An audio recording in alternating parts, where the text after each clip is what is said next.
Welcome to the St. Louis podcast, and good morning, everybody. I'm your glorious host, Eric Brown, president of iMedia and partner at Mogul Holdings. Across from me, Eric Eyman with Eyman Kitchen and Bath, luxury and integrity. I only hear that every morning for the past 3 years. Welcome to the podcast. How was your Thanksgiving? It was uneventful. Thank you. I know most people it was. It's like the best holiday, but also the worst holiday. It's the best holiday because you're eating, you're drinking, and you're not giving gifts.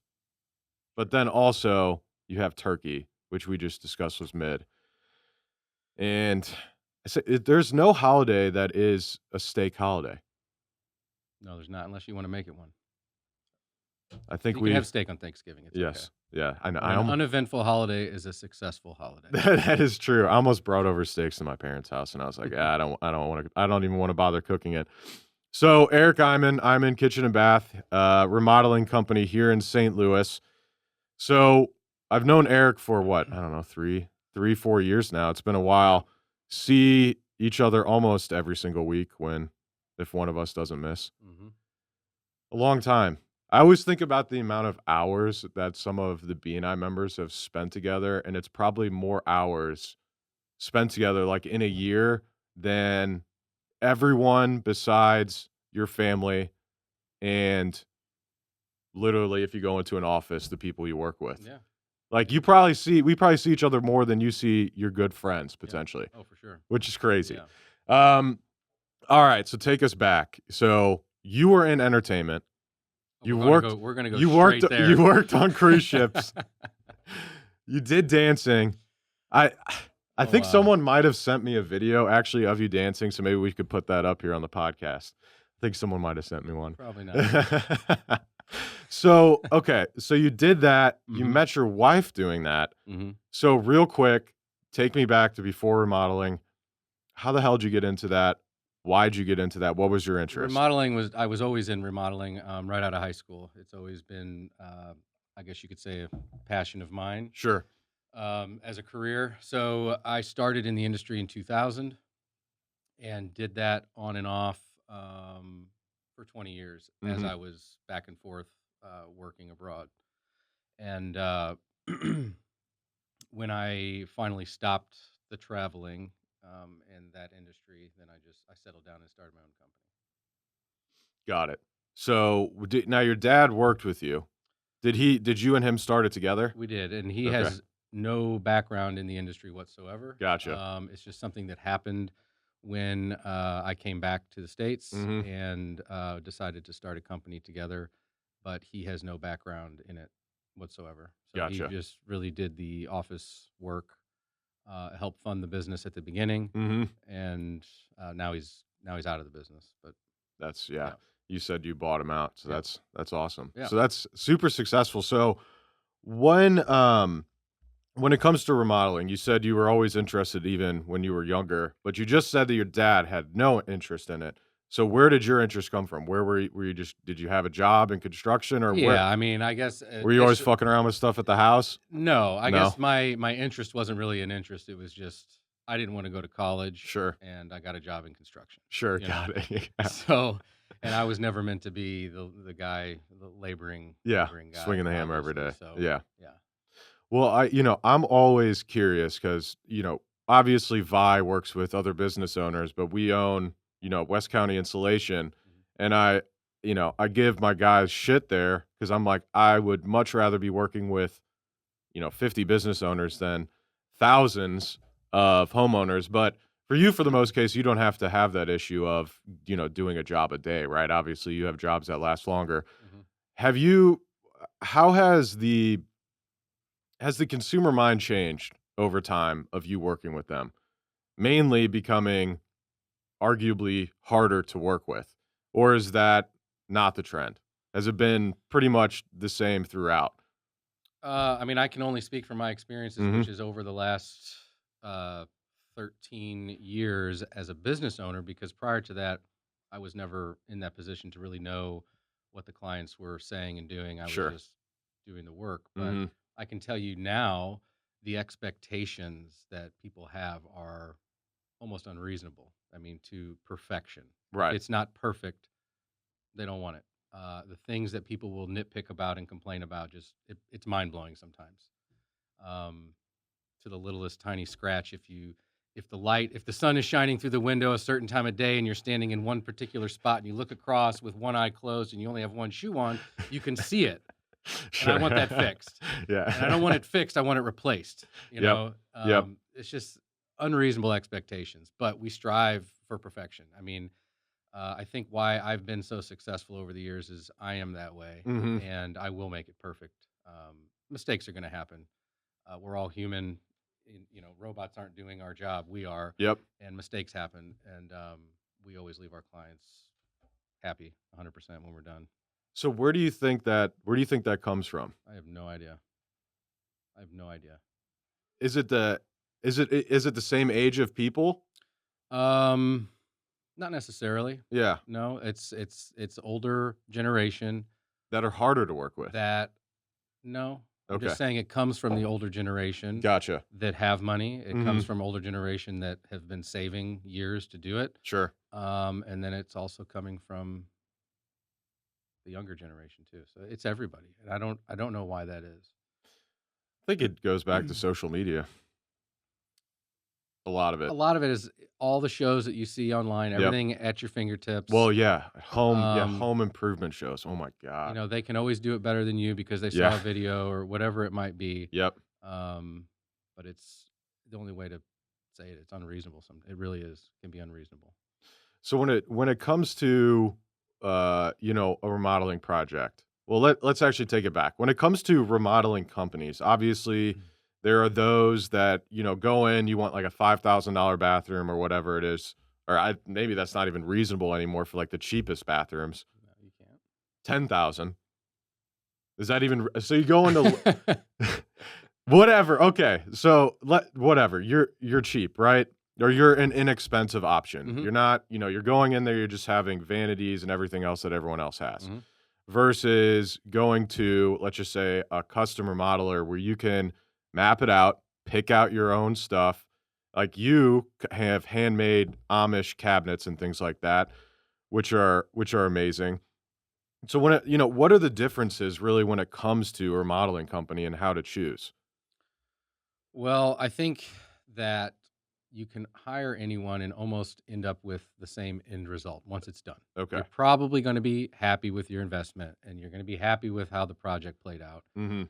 Not how it played out, but the end result. Sure. So for me, it's the journey through from the designing and how everything is put together and the communication and the quality of product that's being used. Because yeah, you're always going to be able to find something cheaper, but that doesn't mean it's the same quality. Right.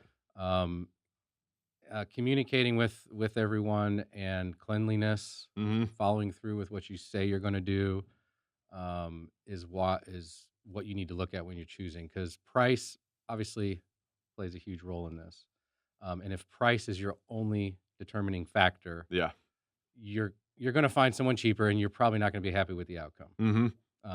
And I cringe when we've come in after contractors. They've already spent $20,000 on Sure. something that should have cost them 60, Yep. right? And now they've lost the 20 grand, and we're coming in and we're redoing it, and it's terrible. Yeah, that's the same thing with, marketing. You have people that, go and they get burnt. It's like, well, Hmm. what'd you expect when this is what they were offering? It's Right, like there is the case, and there's always the case of too good to be true, right. and it happens all the time. So your specific services, obviously you do, full remodels of kitchens, bathrooms, you do basements and things like that. What what do you find is like the most important thing right now for people what they're doing when it comes to home renovations? Is it because obviously over COVID it was everything. People were at home. They're like, shit, let's just spend money on our house. We can't go anywhere. Now it's time to update. What's the most important thing right now? Or what's the most important thing that people are asking you that they're searching for? I mean, kitchens and bathrooms are what sell houses. Every other room in the house is just flooring and paint, right? So, Gotcha, okay. I mean, when you look at investing in your home, it's going to be the kitchen and bathroom, and that's what. Is it actually an investment piece, though? Of course, it's an investment because every dollar you put into the house has value to it. Mhm. Whether you're doing it for yourself Sure. or doing it knowing you're going to sell the house down the road, you're investing and you are adding value to your property. Yep. So we're being told that kitchens and bathrooms add return on investment is around 70% on Interesting. what you put in. Whether that's true or not, I Yeah, I don't would just know. be curious where they get that Where that number number from. comes from, I don't know. I was Yeah. surprised by that number. Well, But let's go back real quick to what you said. Let's what's an average new bathroom cost? You have 3 bed, 2 bath house, whatever, mhm, 1,800 square feet or whatever the average house is here. I mean, what would that realistically run you if you're middle of the road? you're going to spend $30,000 on a bathroom renovation. So just redoing one bathroom, they're saying by that calculation, you'd make back 50 grand ish. Or you'd so by No. spending 30, you'd increase the value of your house by 50, right? Because you're getting 70% back. No, 70% on the return, so Okay, so 70% of the 30 back. correct, Gotcha, correct. okay, Yeah, you're okay. never gonna That's you're never gonna put 30 into it and then increase and the then price by 30. that's right.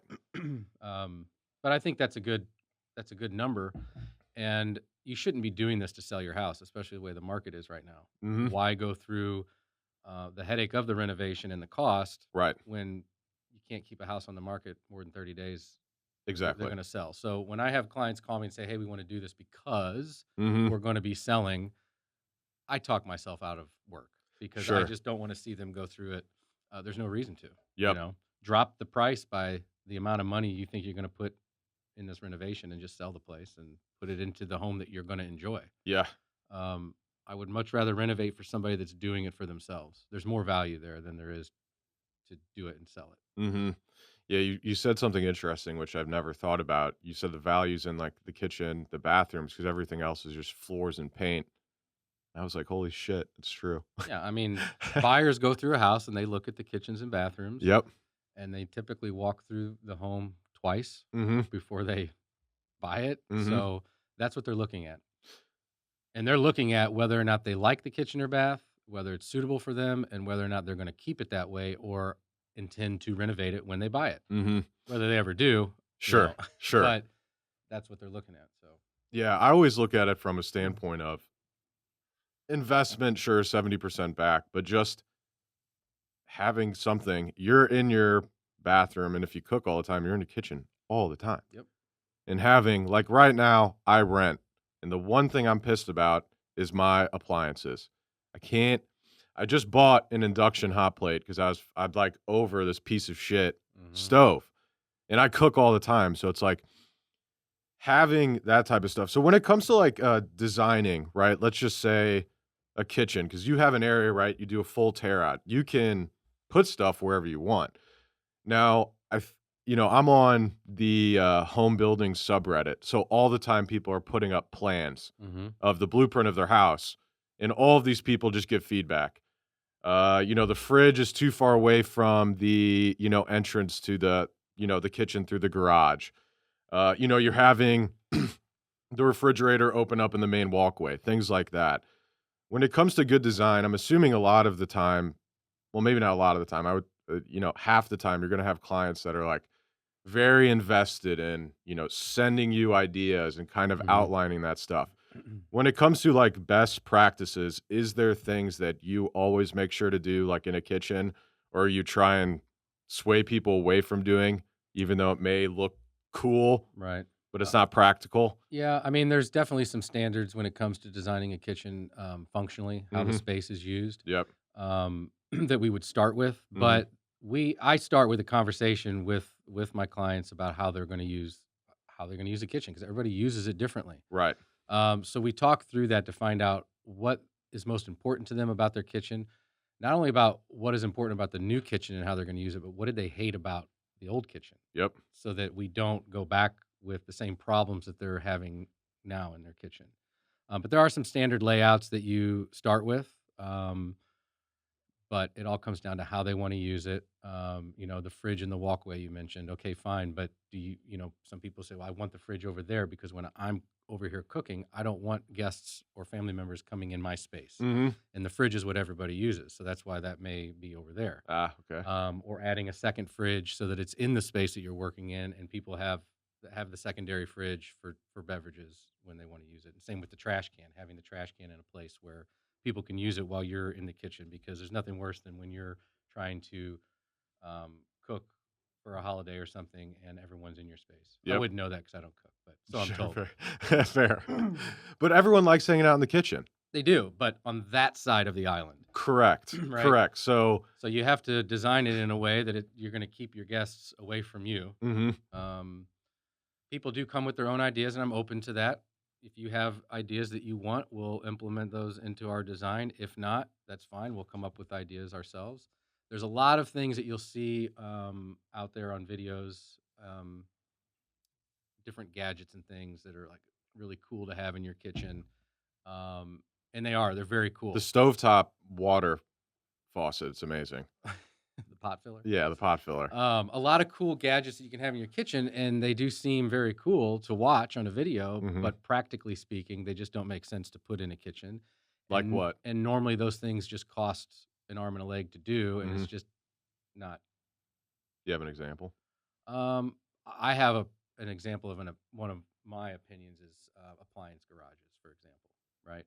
What do you mean? So an appliance garage is when you have all your appliances out on the counter Yeah. and you don't want to keep them out, so you want to have them hidden, right? Yes. So you create this cabinet that opens up, and they can open up many different ways, just normal doors, pocket doors, lift up door, whatever. So now you have all these appliances shoved into this one space, Yeah.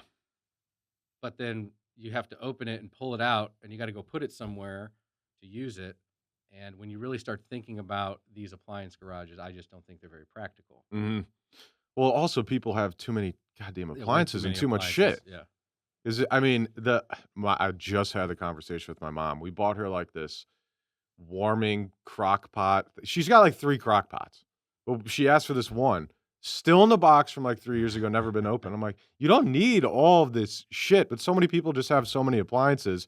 That is one thing nice about renting is I don't have a massive kitchen, so I don't have a bunch of stuff, as I don't have room to store it.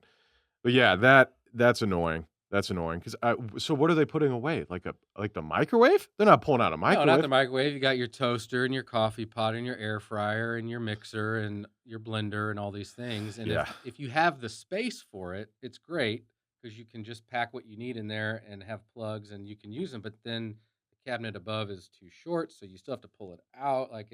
It's just not very practical. And the other thing is all of the different storage ideas for your cutlery, cooking utensils and things.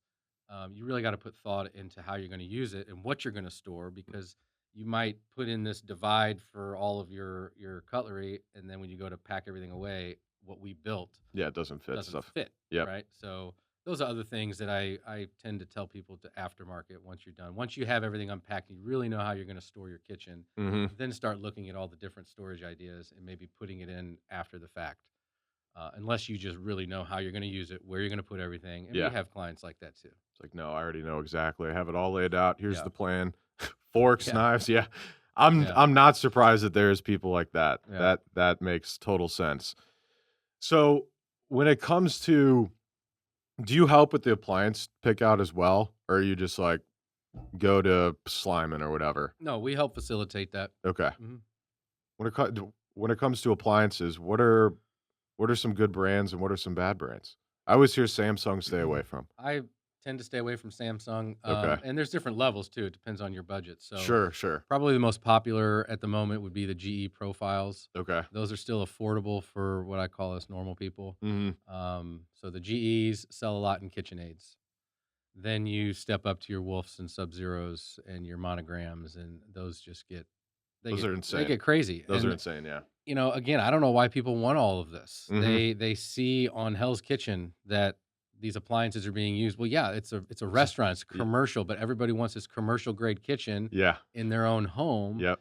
And they're probably the people that don't even cook, Mhm. That's true. you know? So there's a wide variety of appliances out there, but we do help facilitate that and build that into our designs. I always I always like the design of so I like talking if I'm cooking. So I always like that the if the stovetop's, like, in the middle somehow, Hmm. and you can have because then you can cook and you're facing the people that Yeah, are you don't on. have your back to everybody. Yeah, but it doesn't seem like a lot of houses do that. I can see that it'd probably be more expensive to put it in the It's not aisle. more expensive. It's just that now people are looking for very large islands Mhm. to gather around. Yep. And as much as you might say, "Well, I want to stand there and cook while everyone's hanging out," most people would not want that. Sure. And it takes up the space of the island Yep. where you might want to put your platters out for a party or something. That is And true. then if you have young children in the home, it is a place because you're sitting on a stool and Mhm. all you have to do is reach out and touch the cooktop and burn yourself. Ah, didn't even think about that. So yeah, it's because you don't have kids. Yeah, that's true. That's a good point. Interesting. So, yeah, that is true. I heard, someone was making fun of people buying Blackstones Okay. because 'cause they're like, "What are you, a fucking Denny's line cook?" It's like, Steak and shake, yeah. why do you need a Blackstone at your house?" And I just thought about it for a second, and I was like, they are nice, but also he kinda does have a point. Yeah. And your point is what you were just saying, everyone wants to, like, cook like they're in a restaurant. Well, and what they don't understand, these hoods, for example, that everybody wants to put in, these massive commercial grade hoods require their own makeup air systems. Mhm. You're not supposed to put these in a home. And if Really? you do, Fire suppression? they have to bring in their own air from outside and not suck air in through the house. And so just the cost of the appliance goes up Mhm. because of what they're picking, but then Sure. you got to spend another 3 or 4 thousand dollars with a mechanical company, HVAC company, to come in and put in this makeup air or remote blower system, and I mean, it just gets crazy. And then half the people don't even turn the hood on when they're cooking. So Sure. what's the point? That I get so infuriated when people do that. It's like, "You have a vent right there, why are you not using it?" Yeah, I don't my parents sometimes won't. I'm like, "What is wrong with you?" yeah, Being in an apartment, I have to use it every time, otherwise I'm throwing a smoke alarm. yeah. Well, that's because you're not cooking right. I If you're smoking off your cooktop, It's not that much smoke, but there's a fire alarm, like, yeah, in an 5 feet from the apartment, it's too stove. close, way too I took that thing out. I didn't say that. I took that out. I no longer have that. Well, it's so interesting. There's a fire alarm, and then there's, like, a bedroom, and then there's a fire alarm right on the other side of the door. We're talking close. 4 feet apart. Yeah. It's like, "If you're gonna get smoked out, you're gonna get smoked out, I guess." That's how I get taken down. No, I every time I cook steak, I always get some What smoke. are you burning? I don't know. Maybe you need cooking lessons. I can cook a damn good steak, but I do smoke. All right. But it's smoking a little bit. I use avocado oil. I don't know what the problem Hmm. is. Uh, It's not like the pan's too hot because I need that nice sear. mm-hmm. So I don't know. It's only steak that I have this issue with, but I can cook a damn good steak, but I'll smoke out a fucking room every time.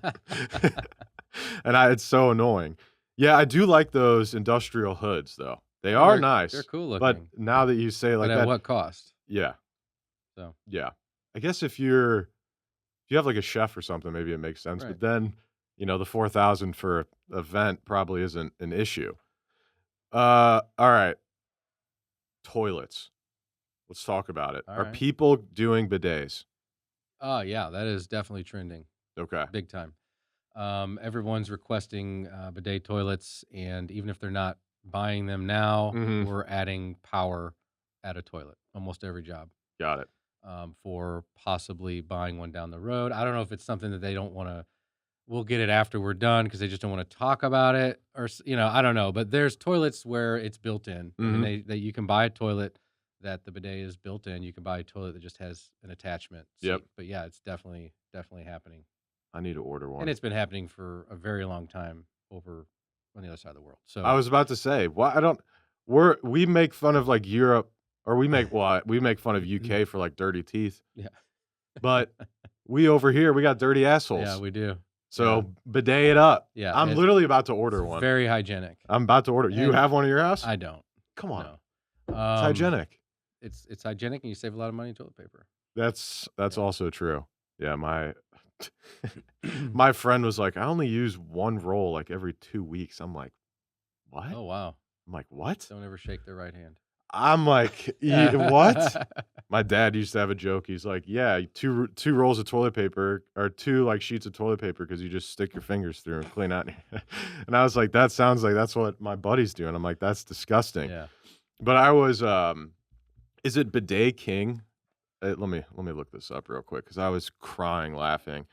I was looking for a bidet. Yeah, Bidet King, and they have these videos of, like, this woman with this amazing voice going through the bidet. Introducing the Alpha JX bidet toilet seat. The Alpha JX is a technologically I advanced spent bidet seat a designed couple for weeks your ago U.S. hours toilet seat watching daily all of use. these The videos, JX will not only and I'm like, energize "I your need to home, figure out Bet. who this but woman is also because this is encourage a more nice." eco-friendly lifestyle by drastically So reducing waste that's a of bidet toilet paper seat use. Yep. that's attached The to a Alpha toilet. JX features an energy-efficient, There's one that has, voice-controlled like, system a that party provides a a soothing party thing. It has, like, LED lights, and it has a remote control, so it's like, "When your guests Mhm. use your bathroom, turn it on party mode." It's crazy. And I'm like, "That looks so awesome." Yeah, Uh, these are all first world problems, and I mean, mhm, and that's what we call everything that people complain about. it's true. The imperfections that just ruin your day over $100,000 renovation. That one little thing that Mhm. the second you start using the space, it's going to get used. So who cares? Just move Yes, on. There are correct. worse things in life.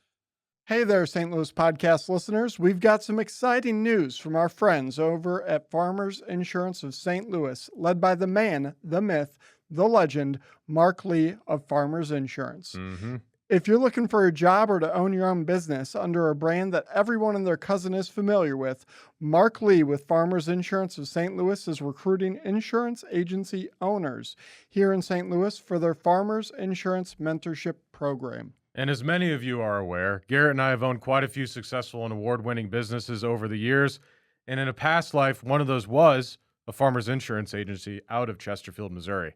Eric and I know firsthand how hard it is to start a business under a brand that no one has heard of and convince consumers and businesses to trust that you're an authority figure in your industry. And as many of you know, we own an award-winning marketing firm, Vi Media, the one that Garrett was just discussing. And building that company's reputation literally took years. We're still building it to this day, and it's been 8 years in the making. However, with the Trusted Farmers Insurance Agency name on the building, we got started when we started our Farmers Insurance Agency. The trust was already built and has been for 96 years. And if you can't do math, that means Farmers Insurance has been around since 1928. Luckily, you don't need to be a human calculator to get rich as an owner of your very own Farmers Insurance Agency. Nope. All you have to do is reach out to the one and only Mark Lee, the leader of Farmers Insurance in the greater St. Louis metropolitan area. That's right. So ensure he continues to sponsor our show and your Mhm. favorite podcast, the St. Louis Podcast, by quitting your job today and calling Mark Lee. I wouldn't even wait for him to answer your call.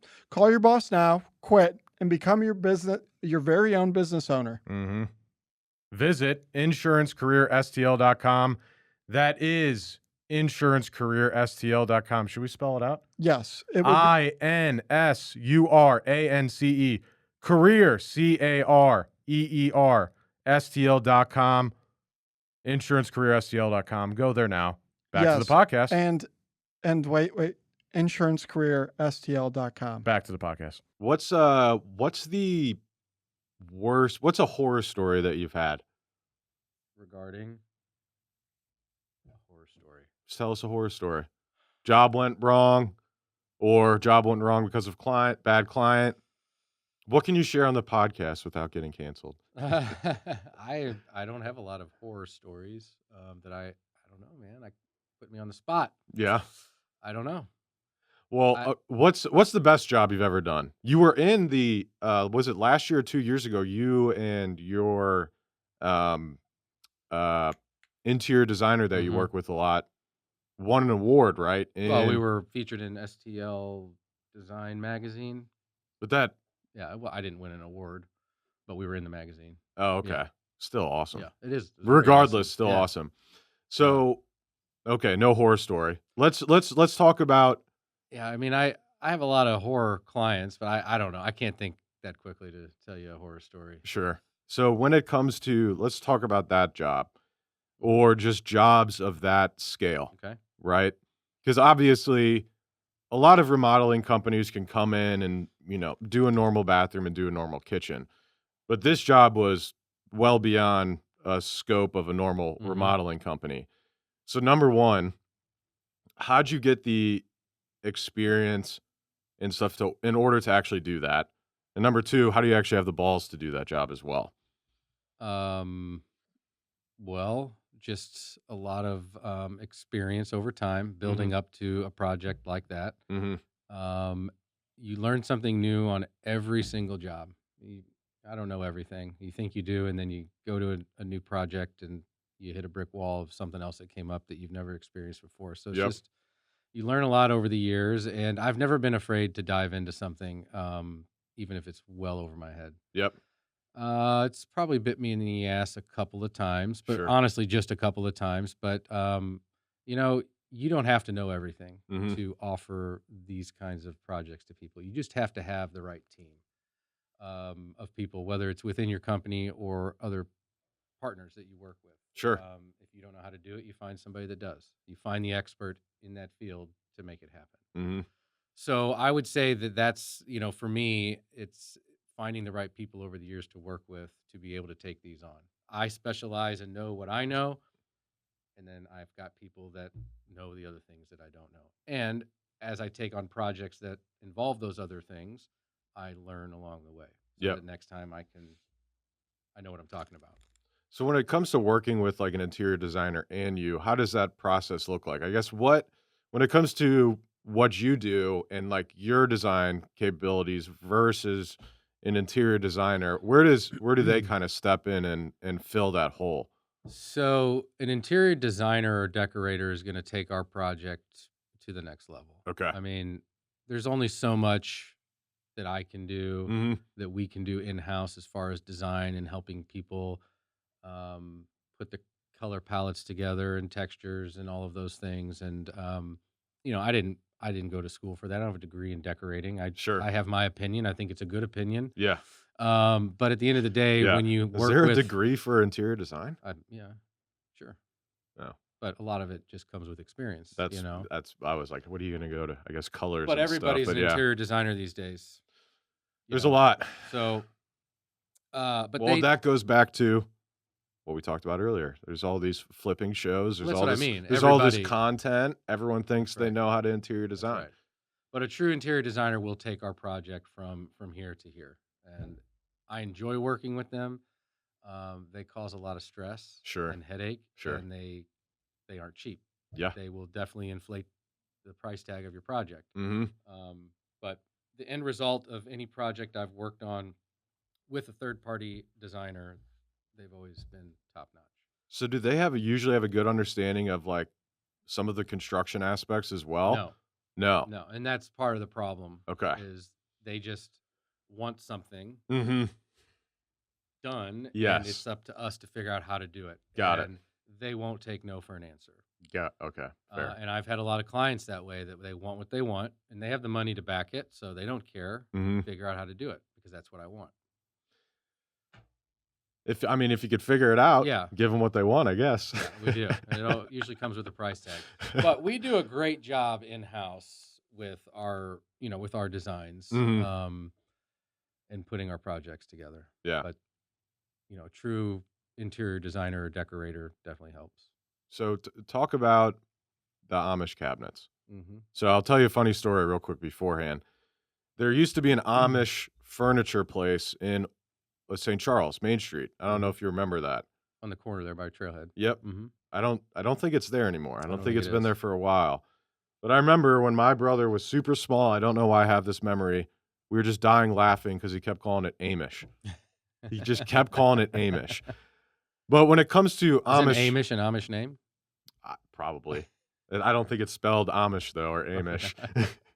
So when it comes to the Amish cabinets, number one, how'd you even get introduced to them? And number two, I know some of the Amish, and I guess I don't know the word for them, where they don't even use a lot of electricity. Maybe Mhm. that's Amish or a Mhm. subset of whatever. They don't use electricity. That's Okay, correct. so Technology, right, which electricity. therefore you need electricity Yeah. for. So how'd you get introduced to them? How'd you meet them? And then number 2, how do you communicate with them? Well, I was born Amish, No, you and weren't. believe it or not, Were you really? they do speak English. You were not born Amish. Get the fuck out of here. No. But So the average person is like Amish. You think of them out in fields yeah, building barns and shit. It's yeah, like that's how where they're at. That's yeah. where they're at. So what, were you just driving on a highway No. ZZ and pulled off in a field and like, "Hey, So build me some let me cabinets?" back up a little bit Yeah, on I'll get to that answer, but backing up to the evolution of Eyman Kitchen and Bath. sure. We actually started off as an exterior company, roofing and siding. Mhm. I previously worked as a project manager for a roofing and siding company. So when I started my company at that time, that's just kind of what I knew, and that's what I did. I had no Yeah, employees and did the roofing and siding. sure. As time went on, I was starting to get phone calls for interior work and smaller projects, and I had no employees. I subcontracted everything. So I started hiring my own guys to take on these interior jobs and found out that was my passion. That's what I love. Yeah, And so it kind of turned into an interior company. We stopped doing exterior work and then we rebranded, changed our name, I'm in Kitchen and Bath. And through that process of learning kitchen and bath, because that wasn't even my background from when I worked in the field. sure. I came from fire and water restoration. Mhm. I learned everything myself. I didn't have somebody guiding me through this. I didn't have experience in kitchen and bath. So there's a lot of trial and error over the years as far as what to use, Right. where to buy my stuff, right? I've spent many years trying to get closer to the source for everything, Yep. including my cabinets. Instead of buying it through somebody, I'm Right. directly to the source. And I've also gotten rid of inferior products. So I used to sell a couple of different cabinet lines, factory made cabinets, and I couldn't sleep at night. I mean, the margins on those things are insane, Yeah, they're just garbage. and they're garbage. Yeah. And I don't want to put my name behind garbage. Mhm. So I decided a long time ago to not give people options on what products to use. This is what I use. This is the price. Mhm. If this doesn't work for you, we're just not a good fit for each other. Sure. But I am not going to work with inferior products and put a warranty behind it just to get the job Yeah. or whatever, right? So I started doing the trade shows Mhm. to generate work, and that is where I came across the Amish cabinets initially. They used to have a booth at these things too, and so we got hooked up. I started using them. Um, that's where we met, and I started selling their stuff on a couple of jobs.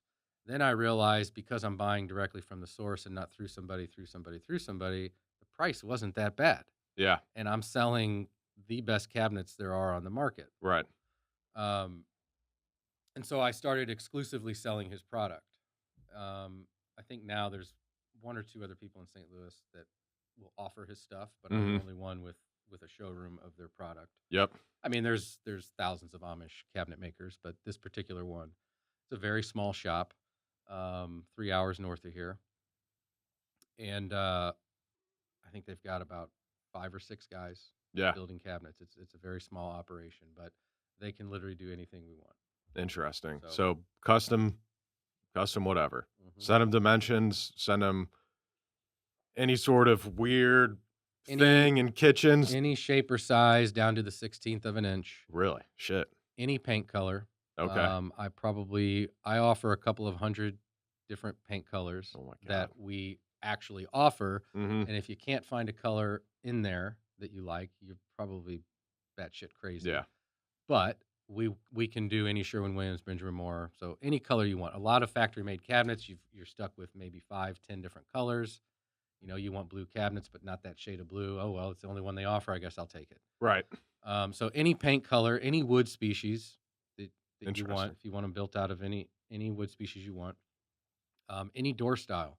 I offer probably 30 different door styles. Mhm. But if it's one that we don't offer, we can have the knives made and we can cut those doors to whatever you want. Um, So any door style, any paint color, any stain color, What do you think about rotating doors? they spin. Apparently, they have issues with What do you mean a settlement. rotating door?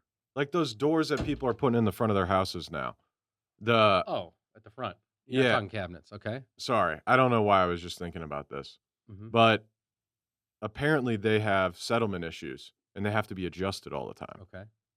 So I don't know. Are people I don't know. I was just bringing it up because I don't even know if people are putting that in their house. I was just ADD thought there, sorry. I don't know anything about that. Okay, continue, sorry. Go ahead. So I tell people the internet really is our catalog. We're not stuck with anything Sure. specifically that we can or can't do. If you send me an image of what you're looking for, we'll get it done, Mhm. which is awesome. I love it. I love to offer that, but it causes a lot of stress sometimes too, because then people become very demanding on the things they want. But Sure. we do offer just about anything. Are Uh, are people still doing the gray colors and stuff like that? Is it seems like over the past couple of years, and we need to get away from it. It's like everyone's doing like hotel lobby colors. yeah, we were very gray and white for a long time. White is still like you're not going to get rid of white. There Sure, are but the still, gray and but the like that gray. that gray, it We're looks like getting you're in an back. office Yeah, we're building. getting back Looks like to. you're in here. Yeah, yeah. Fuck. We're getting back to more organic colors and Yeah. textures. So the wood grains are coming back. Love it. Different than it was in the 90s, but Sure. wood grain at least. Stained Everyone had the wood woods. grain with the brass Yeah, I handles. mean the brushed bronze, not the brass. Yep. The white oak, not the red oak. Mhm. It's all coming back in a different way, but we're seeing a lot more. It was very gray for many years. I don't like it. And now the beiges are coming back, the gray, a lot of grays, but we're mixing paint colors and stain colors together, trying to get that organic, earthy Interesting.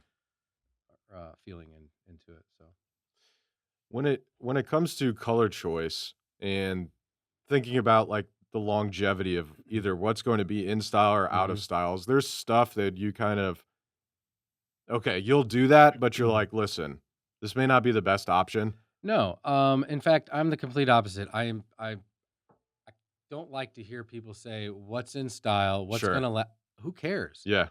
Why do you care Mhm. when you sell this house, whether it's in style or not? Yeah. You're spending a lot of money right now. Mhm. Do what you like, and you're doing it for you. Yeah. So whether it's trendy or not, if you like the trend, do it. Sure. Just make sure you like it. Yeah. But don't worry about when you need to sell the house. The house will sell. You're upgrading your home. Mhm. It may not fit everyone that walks through, but no house fits everyone that walks through it. Yep. So don't worry about pleasing everybody with the $100,000 you're spending on yourself right now. Do what you want. Yeah. The one kitchen you always show with that navy or like Mhm. that blue Mhm. cabinet island. Mhm. I love that. Yeah, we did a lot of blues and greens for a while. They're still I guess trending. Mhm. But we're mixing in some more organic Yeah. colors and textures with the painted colors. How do you But we're guys still doing white. Yeah, I mean, we're still doing obviously. white. You can't Always get rid white. of it. Always white. Yeah. When it comes to like marble and things like that and countertops, Mhm. there's a ton of companies that do it, right? Mhm. There's a lot of distributors here in St. Mhm. Louis, like wholesale that you can go to. Mhm. I don't know if they're really wholesale or not. But when it comes down to quality, obviously, you think a normal person would just be like, it's marble. The only difference is going to be whatever, the design or the slab. But there's a lot of difference in the different type of countertops and even the type of material that it's coming to. I guess how do you educate people on that? Or do people even ask? Some people ask, and you could probably talk to 5 different manufacturers Tell you different of things. stone, and they're Mhm. going to tell you why theirs is the best. Sure. And there may be truth behind some of that. Honestly, I don't know for sure. Mhm. But my opinion is there is a standard within the industry of how quartz. Granted, it's natural stone. Granite, Yep. marble, it's natural stone. It is what it is. But Yep. everyone is using quartz nowadays, which is man-made. And there are requirements when making quartz, which is the resin to quartzite content to Interesting. make it. So Yep. and I don't know what the ratios are, but it's like a 70-30 or something. So they're all the same Sure. in that sense. They're all going to be just as durable. They're all going to take up to the same temperature when you're cooking. I was just moving it closer. So I tend to just look at the aesthetic of it over a certain manufacturer or another. Makes sense. That makes sense. When it comes to, let's talk about basements real quick, because I feel like basements, obviously some places don't have basements, right? Mm-hmm. But here in the Midwest, St. Louis, everyone has a damn basement. Mm-hmm. There's so many unfinished basements, and it drives me fucking crazy. Because it's like, why you have, let's just say you have a ranch. You now have like a third of your house that is unfinished, and you're just storing stuff you never shit down use. there, and maybe when you have kids, you let them go down there and play some hockey or something. But other than that, all of that space is being unused, which is crazy. It seems like a lot of the times, actually, now that I'm thinking about it, at least looking back, when a family does their basement, it's usually when they have kids. I mean, ideally, that's when you want to do it. Right. I would want to have it before. Yeah. Well, either when you're not single, but without children to entertain, or when you have young children so they have somewhere to go. But I can tell you this, I finished my basement, I don't know, 5 or 6 years ago now. And initially it was for the kids, right? Stop getting all your stuff out up here and making a mess of the house. I'm finishing the basement for you. Well, guess what? They're afraid to go down there. What? Not now, but when they were younger, right? Okay. So now you build this the classic space out. Home Alone scene. Yeah, they don't want to go down there, or they'll go down there, but you got to go with them. And right. So yeah. But what was your question about basements? So I don't even know. So basements. When with that said, we also get a lot of rain, so we have a lot of basements, or we really just have a lot of foundations that have issues. So is that something before you, let's just say there's nothing in there, you're building out a basement, do you ask if they have water issues or anything like that? Because obviously you don't want to build it and then a month later they get damaged, and then you're like, well. So any foundation issue that they have prior to a basement being finished, we'll recommend that they have it repaired. Right. We don't get involved in it, but we'll say that this needs to be done prior to us finishing the basement for sure. So and the problem starts with all these builders now. They just build. They build when they build all year long. They don't care anymore the way they used to. They'd rather just risk pouring foundations when they know they're not supposed to, knowing they're going to crack. So is that when it's cold, when it's hot, or I think both? It's when it's cold. I'm not a foundation guy, but yeah, I would say it's in the wintertime. Okay. Yeah, because it doesn't cure. Cure. You have to properly. have heat, right? I thought. So they'll risk, the 1 out of 50 homes that are fine, and then that one if they have to redo it or repair it, or so it starts with the builders. But there's a lot of technology now to fix these cracks. Almost every new home has foundation issues, but there are ways to remedy the problem that work fairly well. It's the homes when you get into the city that aren't actual, poured foundations. They're block. Yeah, they're block. Those basements have a lot of problems, and finishing a basement like that it's risky because you don't know what's going to happen after you're done with it. Yeah, and you even have those problems on main levels in the homes in the city with the brick and plaster homes where the water's just coming in, and there's nothing worse than finishing a kitchen and then having a water issue. damage. Yeah. Yeah, you said you were in restoration. Yeah, water damage is a nightmare. It is, and so is fire. This person lives up the street from my parents' house, and they had like a Tesla charging or something. Had a small fire. Opened the garage door. Boom. Obviously oxygen immediately. Like essentially blew out their whole house. And this was like a year ago, and it's still under construction to being redone. So I'm like, at this point, that family, like, maybe your insurance gives you a couple months, but now you're out of pocket having to rent, or maybe you got a family usually or something. In a complete loss like that with a fire, the insurance company does build in rental for a certain amount of time, obviously. Right. That's built into your policy to cover for when the house is being rebuilt. I just cannot imagine having to move all of his shit, move it all back. It's terrible. So that was actually reminded me one of the questions I had when it comes to, redoing this type of stuff. Obviously, they're not gonna be able to use it. So, you're remodeling the kitchen, Yes. they can't use it for, like, a week or 2 or Or whatever. 3 months. That's insane. I wouldn't even wanna do that. I'd be like, Well, I need my kitchen." I don't, a kitchen cannot be done in a week. Oh, Right? yeah, that's So fair. that's not possible. And some So people you think have it to can. tell them up front, "Hey, just so you know." Yeah. Y And it's talked about from the beginning. That's Okay. It is yes. talked about from the beginning. I have a very detailed timeline showing you how long it's going to take and why it's going to take as long as it takes. Because Sure. people look at me cross-eyed when I say, well, it's going to be a minimum of 12 weeks, start to Mhm, finish. mhm. And then you can see in the timeline why, and it makes sense. That's how long they take. Yep. So I prep people from day one. Okay. Oh, yeah, life is good. That's great. We're going to have a makeshift kitchen in the dining room, and we're going to move the fridge over there. We're going to have our microwave and our crock pot and our air fryer. And that's all well and good. And, but where are you going to clean your dishes? Right. Well, we have Hose. maybe they have a sink in the basement that's finished. Maybe they have a bar downstairs. Great. They have a kitchen down there they can use. But a lot of my families don't. Mhm. And they're doing dishes in the bathtub. That's So crazy. it starts off very happy, Yeah. right? Yeah, 3 months, not a problem. First month goes by, everybody's still happy. And this is true with every project, every client. You can see it happen. It starts out up here, everybody's Mhm. happy, you're going along. Somewhere through the project, there's a dive. Mhm. Something sets them off. Yep. And usually it's just because they want their space back. Yeah. It could be the little chip in the wall that we were talking about Right. earlier or whatever, Right. but it's really Not the issue. it Yeah. really comes down to they just want their space back and they want you gone. Mhm. And they forget halfway through the job that they knew it was going to take this long. Yep. And there's going to be delays and there's going to be problems coming up. Mhm. But they forget halfway through and they get upset. So we have to have therapy for a while. And then I get them out of there. And then by the time we're done, they're happy again. But it's difficult. I don't know how my families do it. Yeah.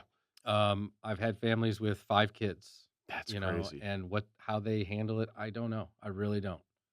Then you have the couple that have no other children. They don't have children in the home, and they're fine. They just go out to eat all the time. They don't care. Yep. But I yeah, could see it being an issue with kids and having a family. yeah, yeah, Like 2 people, single person, you can make it happen. That's where that little induction hot plate comes mhm, into you can make it work. But yeah. for a family, that's crazy. And it's literally from day one till Yeah. the Until very it's done. end. Yeah. Do you ever send them like food or anything throughout the No, process? no. I've thought about sending them, a gift card or something to go, but what's one meal going to do? Like one meal. Okay. Yeah, Gee, thanks. that's true. Here's a It's a $100 nice gesture, but what's it really here's a do? It's $100 nothing. card to TGI Fridays. Yeah. It's like, go fuck Yeah. yourself. I don't want this. Yeah. That's a good point. All right. That's all I had. Okay. You got anything else you want to talk about? No. Shout out your business. Where can people find you? You can find us in Chesterfield. We're on Mhm. the airport road. You can find us online at eymankb.com and on Facebook. You can book an appointment through our website or call us at the office. Yep. Perfect. Check out Talk with Eric here. Good guy, and he spells his name the same as mine, which Which is the automatically, correct way. which is the only correct way. I met an Erick, Well, I have a friend. and then an Arik. Yeah, no parent actually spelt their child's name that way. That's them just changing the spelling of their name. But I do have a friend that's Erich, and which I've never Erich? Erich. Yeah, so I call him Erich. He swears it's the correct spelling. Well, everyone says Um, it's the correct No, spelling. never heard of it. It's wrong. It's wrong. All right. As always, that is all the time we have for today. However, we will be back next week with another episode, new guest, and more of myself. As always, if you want to record a podcast here in St. Louis or just need some help editing and distribution, reach out to the guys here at Half Coast Studios. They'll get you taken care of. And as always, the best damn marketing company on the planet, Vi Media. Reach out to us at vi.media. We'll get you taken care of. That's all the time we have for today. However, we'll be back next week. Thank you for listening. Goodbye. Hey there, St. Louis podcast listeners. We've got some exciting news from our friends over at Farmers Insurance of St. Louis, led by the man, the myth, the legend, Mark Lee of Farmers Insurance. Mm-hmm. If you're looking for a job or to own your own business under a brand that everyone and their cousin is familiar with, Mark Lee with Farmers Insurance of St. Louis is recruiting insurance agency owners here in St. Louis for their Farmers Insurance Mentorship Program. And as many of you are aware, Garrett and I have owned quite a few successful and award-winning businesses over the years. And in a past life, one of those was a farmers insurance agency out of Chesterfield, Missouri.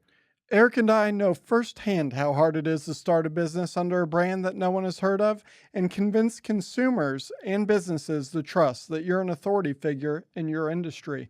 And as many of you know, we own an award-winning marketing firm, Vi Media, the one that Garrett was just discussing. And building that company's reputation literally took years. We're still building it to this day, and it's been 8 years in the making. However, with the Trusted Farmers Insurance Agency name on the building, we got started when we started our Farmers Insurance Agency. The trust was already built and has been for 96 years. And if you can't do math, that means Farmers Insurance has been around since 1928.